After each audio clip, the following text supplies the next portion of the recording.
आज की इस वीडियो में हम बात करने वाले हैं स्टार्ट करने वाले हैं topic for the bank promotions. सभी बैंक्स के लिए ये वीडियोस बहुत ज़्यादा हेल्पफुल रहने वाली हैं। सो अगर आप बैंक प्रमोशन की तैयारी कर रहे हैं, make sure to go for these particular videos. These are going to help you a lot, right? जल्दी से जल्दी ऑडियो वीडियो क्वालिटी को कंफर्म कर दीजिए। एंड अगर आपने अभी तक चैनल को सब्सक्राइब नहीं किया है तो चैनल को सब्सक्राइब कर लीजिए एंड बेल नोटिफिकेशन आइकन को प्रेस करना बिल्कुल भी ना भूलना, ताकि जब भी मैं कोई नई वीडियो अपलोड करूं आपको उसका एक्सेस जरूर मिल पाए। और आज की इस वीडियो में हम बात करने वाले हैं टाइप्स ऑफ अकाउंट्स के बारे में। It with starting with the HUF, that is a Hindu undivided family. देखो, हिंदू अनडिवाइडेड फैमिली या फिर JHF जिसको हम कहते हैं, यानी कि जॉइंट हिंदू फैमिली जिसे हम कहते हैं, ये किसी कानून के ऊपर बेस्ड नहीं है सच, राइट? किसी एक्ट के ऊपर बेस्ड नहीं है सच। लेकिन जो आपका शेयर होता है अपनी एंसेस्ट्रल प्रॉपर्टी में, वो डिसाइड किया जाता है based upon the Hindu succession act. जो हिंदू सक्सेशन एक्ट होता है उसके अकॉर्डिंग आपका जो प्रॉपर्टी में हिस्सा है वो डिसाइड किया जाता है। एंड जो HUF होता है, यानी कि हिंदू अनडिवाइडेड फैमिली होती है, that is being managed by the eldest male और द फीमेल मेंबर। यहां पर एक चीज करेक्ट कर देता हूं। पहले होता था कि सिर्फ मेल मेंबर है, लेकिन बाद में कोर्ट का जजमेंट आया तो एल्डेस्ट जो भी मेंबर है, चाहे वो मेल है और फीमेल मेंबर है, वो सभी के सभी क्या बन सकते हैं? कर्ता बन सकते हैं। एंड कर्ता की अनलिमिटेड लाइबिलिटी होती है। कहने का मतलब है कि कर्ता का जो शेयर है एंसेस्ट्रल प्रॉपर्टी में वो भी लायबल होता है, साथ ही साथ जो कर्ता के पर्सनल एसेट्स हैं वो भी लायबल होते हैं टुवर्ड द HUF। और जैसे आपको बताया मैंने कि अमेंडमेंट आई थी लेटेस्ट हिंदू सक्सेशन एक्ट में, उसके तहत जो फीमेल मेंबर्स हैं उनको भी राइट मिलता है सेम मेल मेंबर्स की तरह, यानी कि वो भी एल्डेस्ट मेंबर अगर हैं तो वो भी कर्ता बन सकते हैं। फर्दर कोई रिस्ट्रिक्शन नहीं है रिलेटेड टू नंबर ऑफ को पार्सनर्स। को पार्सनर्स वो होते हैं जो कर्ता के अलावा जो मेंबर्स होते हैं उनको कहते हैं को पार्सनर, ठीक है? So they are said to be the copartner. और को पार्टनर के नंबर में कोई भी लिमिटेशन नहीं है, कितने भी को पार्टनर हो सकते हैं। लेट्स से केस की एक फैमिली है, यहां पर एक फैमिली हम डिस्कस करते हैं, ABCDEFGH, राइट? एंड यहां पर मान लो माइनर भी हैं, M1 M2 M3, ये सभी माइनर्स भी यहां पर प्रेजेंट है। सो ये सभी कंबाइंडली फॉर्म करेंगे HUF को, हिंदू अनडिवाइडेड फैमिली को। और जो एल्डेस्ट मेंबर होगा, लेट्स से ए जो है वो एल्डेस्ट मेंबर है फैमिली का, वेदर इट बी मेल और female, that will be the karta. और इवन जो माइनर्स होंगे those will be treated as co partners, and वो अपने गार्डियन के बिहाफ पे के ऊपर बेसिकली यहाँ पर गार्डियन के साथ वो यहाँ पर ऐड किए जाएंगे इस पर्टिकुलर HUF के अंदर, right? Now let's understand the powers of कर्ता। एग्जाम के पॉइंट ऑफ व्यू से ये टॉपिक इंपॉर्टेंट रहता है, मैं इसको मार्क कर देता हूं। तो कानून के मुताबिक जो कर्ता है वो कुछ भी कर सकता है। कर्ता के पास अनलिमिटेड पावर्स भी होती हैं, राइट? कैसे? वो चाहे तो वो कर्जा भी ले सकता है, लोन भी ले सकता है, डॉक्यूमेंट्स को एग्जीक्यूट कर सकता है, सिक्योरिटीज को प्लेज करवा सकता है फैमिली बिजनेस के बिहाफ के ऊपर। एंड उसको ये सभी चीजें करने के लिए इवन अगर लोन भी लेना ना तो वो अकेला जाकर के बैंक में लोन ले सकता है। वो तो बात अलग है कि बैंक अकेले कर्ता को लोन देता नहीं है। क्यों क्यों नहीं देता वो भी आपको बताऊंगा, राइट? तो जब भी कर्ता कोई एक्ट करता है ना, उसके लिए उसे को पार्टनर्स के कंसेंट की रिक्वायरमेंट नहीं है, राइट? वो रिक्वायरमेंट नहीं उसके ऊपर रहती है। लेकिन हाँ, जैसे मैंने आपको पहले भी बताया था, कर्ता की लाइबिलिटी अनलिमिटेड होती है, क्योंकि जो को पार्टनर्स हैं, जो उनका शेयर है एंसेस्ट्रल प्रॉपर्टी में, को पार्टनर्स की लाइबिलिटी सिर्फ उनके शेयर के जितनी रहेगी, यानी कि जितना उनका शेयर है एंसेस्ट्रल प्रॉपर्टी में सिर्फ उतनी लाइबिलिटी रहेगी। लेकिन कर्ता की लाइबिलिटी अनलिमिटेड रहती है। यही कारण है कि जब बैंक ने लोन देना होता है, whenever bank is to give the loan, ठीक है, तो बैंक कभी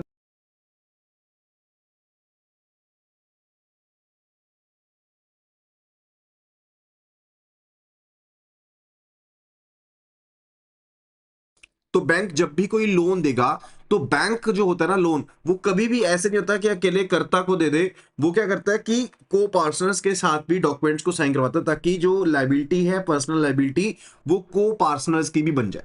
अदरवाइज जो लाइबिलिटी होती है पर्सनल लाइबिलिटी, वो सिर्फ और सिर्फ कर्ता की रहती है। ताकि वो लाइबिलिटी को पार्टनर्स की बन जाए तो बैंक कहता है कि नहीं भाई आप भी साइन करो। कहने का मतलब है, लेट्स से यहां पर एक है कर्ता, ये लोन लेने के लिए गया बैंक के पास, तो बैंक कहेगा नहीं, सभी को पार्टनर्स के साइन चाहिए, इवन जो माइनर है उनके बिहाफ पर उनके गार्डियन भी साइन करे, राइट। तो गार्डियन जो है माइनर के, वो भी साइन करे डॉक्यूमेंट्स को, तभी उसके बाद जो लोन है वो दिया जाएगा किसी एचएफ को, राइट। एंड एचएफ को डिफरेंटली कंसीडर किया जाता है फ्रॉम द इंडिविजुअल्स, ध्यान रखिएगा, HF is considered differently from the individuals. अगर हम टैक्स के पॉइंट ऑफ व्यू से देखते हैं, यानी कि अगर टैक्स के पॉइंट से देखें तो रिटर्न एचएफ की अलग जाती है। इसलिए आपने बहुत बार सुना होगा कि अगर आप अलग से एचएफ क्रिएट करते हैं, उसकी रिटर्न फाइल करते हैं, तो आपको टैक्स बेनिफिट हो सकता है। आपने बहुत सी इंस्टाग्राम रील्स के में ये चीज को सुना होगा, राइट। फर्दर, कर्ता की लाइबिलिटी अनलिमिटेड है, लेकिन को पार्टनर्स की लाइबिलिटी क्या है, लिमिटेड है टू द एक्सटेंट जो उनका हिस्सा है एंसेस्ट्रल प्रॉपर्टी में। लेकिन अगर वो भी साइन कर देंगे डॉक्यूमेंट्स के ऊपर तो वो भी पर्सनली लायबल बन जाएंगे। अब जब लोन देना होता है एचएफ को बैंक ने, तो क्या क्या ध्यान रखना होता है। अब देखो, मैंने आपको सेम चीज ऑलरेडी बता दी है। जब बैंक लोन देता है एचएफ को, तो बैंक ने एंश्योर करना होता है कि लीगल नेसेसिटी हो एचएफ की लोन लेने के लिए, तभी उन्हें लोन दिया जाए। एंड जो भी डॉक्यूमेंट्स होंगे those must be executed. Executed का मतलब होता है कि जो सिग्नेचर्स वहां पे वो कर रहे हैं ना, तो करता तो करेगा ही, लेकिन साथ के साथ सभी जो मेजर को पार्टनर्स हैं एंड जो गार्डियन है माइनर को पार्टनर्स के, वो भी करे, ताकि वो भी पर्सनली साथ में लायबल बन जाए। अगर डॉक्यूमेंट्स अकेला करता एग्जीक्यूट करता है, उस केस में सिर्फ और सिर्फ करता की पर्सनल लायबिलिटी रहेगी, को पार्टनर्स की पर्सनल लायबिलिटी नहीं रहेगी, तो बाद में दिक्कत आ सकती है, राइट। फर्दर और कंसेप्ट को समझते हैं। अगर कर्ता बाहर चला गया है और बाहर रहता है ज्यादा टाइम, तो वो स्टिल कर्ता बना रह सकता है एंड वो अपना अकाउंट एचयूएफ का मेंटेन करने के लिए मैंडेट दे सकता है, किसी आउटसाइडर को भी लगा सकता है, या फिर इवन जो कोई और को पार्टनर है यानी कि फैमिली मेंबर है उनको भी बोल सकता है। एंड को पार्टनर इन केस अगर कोई चेक इश्यू किया गया कर्ता के द्वारा, उसे काउंटर मांड नहीं कर सकता, यानी कि उसकी स्टॉप पेमेंट नहीं करवा सकता अनटिल और अनलेस किसी को पार्टनर को ऐसी कोई अथॉरिटी डेलीगेट करी गई हो। अगर नहीं करी गई है डेलीगेट, तो को पार्टनर चेक को भी इवन काउंटर मांड नहीं कर सकता, राइट। एंड सुप्रीम कोर्ट का डिसीजन है कि एचयूएफ जो है वो पार्टनर नहीं बन सकता पार्टनरशिप फर्म में। क्यों? क्योंकि एचयूएफ अलग से कोई लीगल एंटिटी कंसीडर नहीं किया जाता, right. HUF is not considered to be as a legal entity, separate legal entity, तो वो पार्टनर नहीं बन सकता किसी पार्टनरशिप फर्म में, right. Is that clear? Further आगे बढ़ते हैं। It's related to the miners.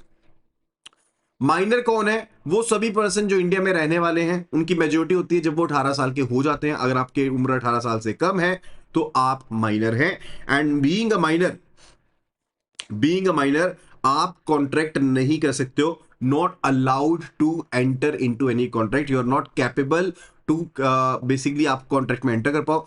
और अगर कोई कॉन्ट्रैक्ट गलती से हो भी जाता है माइनर के साथ, ठीक है, या फिर मान लो कोई किसी तरह का कॉन्ट्रैक्ट अगर कर लिया माइनर के साथ, तो वो क्या होता है, date is considered void ab initio. उसको शुरू से ही खारिज मान लिया जाता है, उससे के साथ कोई लेन देन नहीं कंसीडर किया जाता, राइट। लेकिन अगर आप नेसेसिटीज को लेकर के, यानी कि जिंदगी जीने के लिए जो जरूरी चीजें हैं उनको लेकर के अगर कोई कॉन्ट्रैक्ट किया गया है माइनर के साथ, तो उसे वैलिड कॉन्ट्रैक्ट कंसीडर किया जाता है, that is consider to be a valid contract in that scenario. Is that clear? ये चीज क्लियर है? ठीक है। तो अगर 18 साल से कम की उम्र है तो आप माइनर हो, माइनर के साथ कॉन्ट्रैक्ट नहीं कर सकते हैं। अगर कोई कॉन्ट्रैक्ट किया तो वो void ab initio, that will be considered what, that will be considered void ab initio, से शुरू से ही खारिज माना जाएगा। तो इसमें ना एक बड़ा अच्छा एक क्वेश्चन बनता है, लाइक लेट्स से माइनर है और माइनर के नाम पर कोई फिक्स डिपॉजिट है, ठीक है, तो वो फिक्स डिपॉजिट के अगेंस्ट माइनर के नाम में सेल्फ ऑपरेटेड फिक्स डिपॉजिट है, तो वो फिक्स डिपॉजिट के अगेंस्ट क्या आप माइनर को लोन दे सकते हो? Anyone kindly to answer at the earliest. Can you just give a loan to the minor on behalf of the fix deposit जो उस माइनर का चल रहा है, उसके बेस के ऊपर, उस सिक्योरिटी के बेस के ऊपर क्या उसे डिमांड लोन दिया जा सकता है या ओवरड्राफ्ट लिमिट दी जा सकती है? Answer is no. कोई भी तरह का लोन नहीं दे सकते। No loan is to be granted. No loan is to be granted.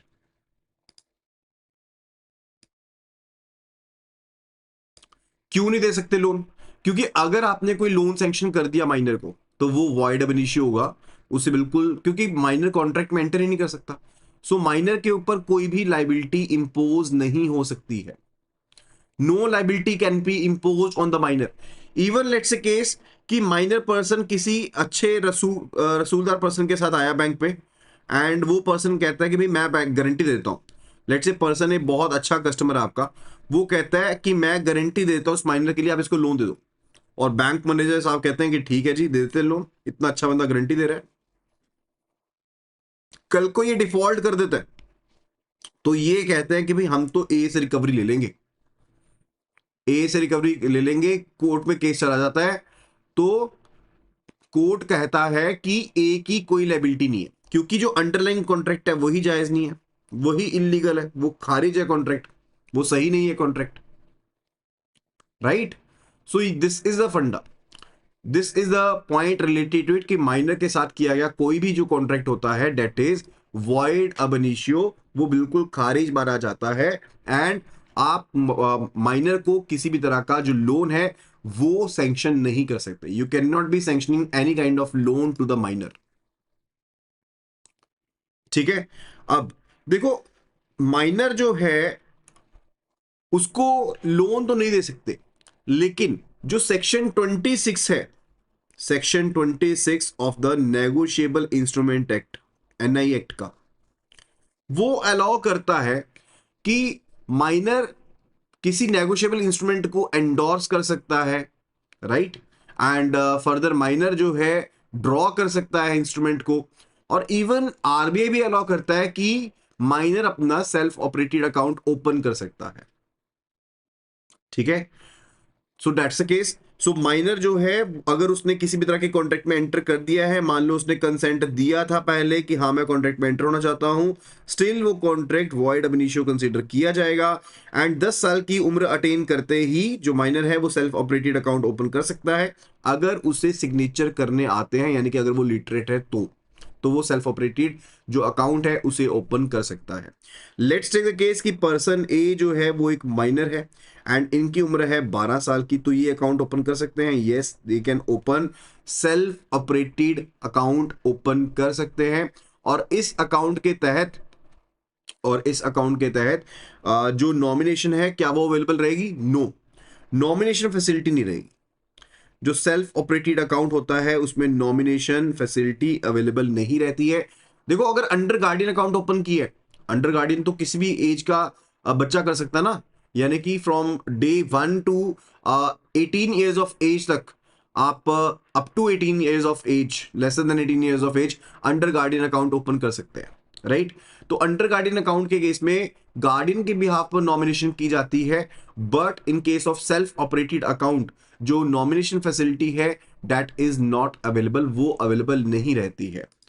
अब माइनर जो है वो इंस्ट्रूमेंट ड्रॉ कर सकता है, तो उसे चेकबुक फैसिलिटी भी मिल सकती है, उसको डेबिट कार्ड फैसिलिटी भी मिल सकती है, लेकिन उसके ऊपर स्टैंपिंग करनी पड़ेगी माइनर अकाउंट की। क्यों?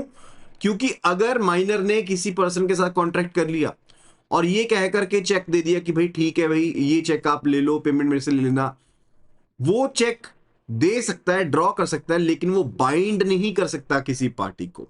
Getting it? एक छोटा सा एग्जांपल आपको देता हूं तो ज्यादा बेटर वे में समझ पाएंगे।